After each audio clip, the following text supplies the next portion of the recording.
जी, मैं हूँ सादिया नौरीन।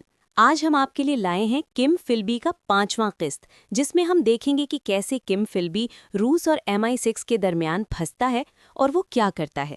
तो चलिए शुरू करते हैं। फोन बंद होते ही किम देर तक वहीं खड़ा रहा, हाथ में रिसीवर, आंखें खाली। ये मुमकिन नहीं था। उसने तो सब रास्ते जला दिए थे, सब राब्ते काट दिए थे, सब निशानात मिटा दिए थे। फिर ये आवाज, लंदन की, MI6 की, कैसे?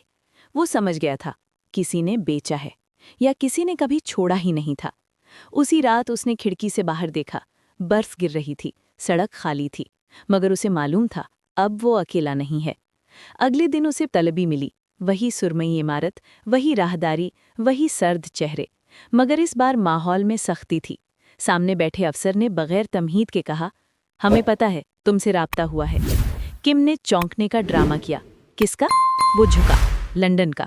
खामोशी छा गई। ये लम्हा खतरनाक था। अगर उसने सच माना तो रूसी उसे खत्म कर देंगे। अगर झूठ बोला और पकड़ा गया तो फिर भी अंजाम वही। उसने दरमियानी रास्ता चुना। कोई पुराना दोस्त होगा। हैरत हुई बस। अफसर ने आंखें तंग की।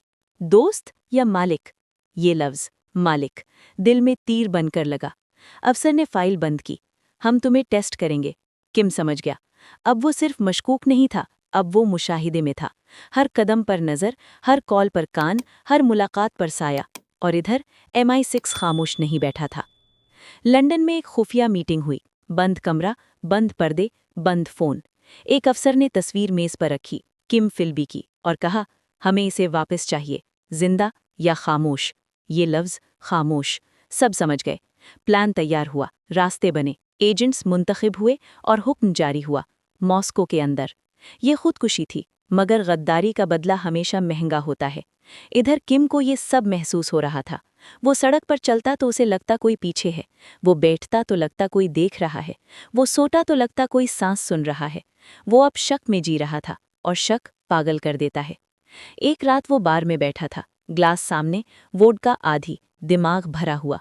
तभी एक आदमी आकर पास बैठा। अंग्रेजी लहजा, हल्की मुस्कुराहट और एक जुमला, लंदन अब भी तुम्हें याद करता है। किम का दिल जोर से धड़का, मगर चेहरा नॉर्मल रखा। गलत आदमी को पहचान लिया है। वो हंसा। नहीं, हमने तुम्हें कभी नहीं भुलाया। ये MI6 था, मॉस्को के बीच दुश्मन। ये पागलपन था। वो दोनों खामोशी से बैठे रहे, ग्लास टकराए, कोई सुन नहीं सकता था।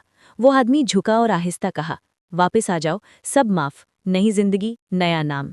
किम ने हंसी दबाई। तुम मजाक करते हो। वो संजीदा हो गया। नहीं, हम सौदा कर रहे हैं। सौदा। किम के सामने 3 रास्ते थे। रूस, जो अब उस पर शक कर रहा था, MI6, जो बदला चाहता था, और खुद, जो कहीं का नहीं रहा था। वो उठा, पैसे मेज पर रखे और बस इतना कहा, मैं सोचूंगा, और चला गया। लेकिन वो जानता था, ये सोचने का वक्त नहीं, ये बचने का वक्त है। उसी रात उसके घर के बाहर एक कार खड़ी थी, इंजन बंद, लाइट्स बंद, मगर कार मौजूद थी। किम ने पर्दा हल्का सा हटाया, देखा, दिल में हंसी आई। रूस भी देख रहा है, और MI6 भी देख रहा है, और वो दरमियान में।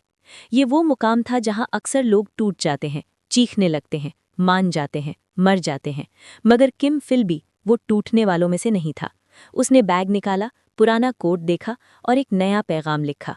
एक ही जुमला, मैं दो तरफा नहीं रहा, अब मैं खुद के लिए हूं।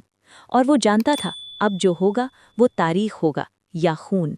उसी लम्हे दरवाजे पर फिर दस्तक हुई, न बहुत जोर से, न बहुत आहिस्ता, बिल्कुल मुनासिब, वही अंदाज जैसा पहले लंदन में। किम ने आंखें बंद की। ये या तो रूस है, या MI6, या मौत। और इस बार वो तैयार था। उसने हैंडल पर हाथ रखा और इस कहानी का अगला पार्ट देखने के लिए हमारे साथ जुड़े रहिए। फिर मिलते हैं कहानी के अगले पार्ट में। तब तक के लिए अल्लाह हाफिज।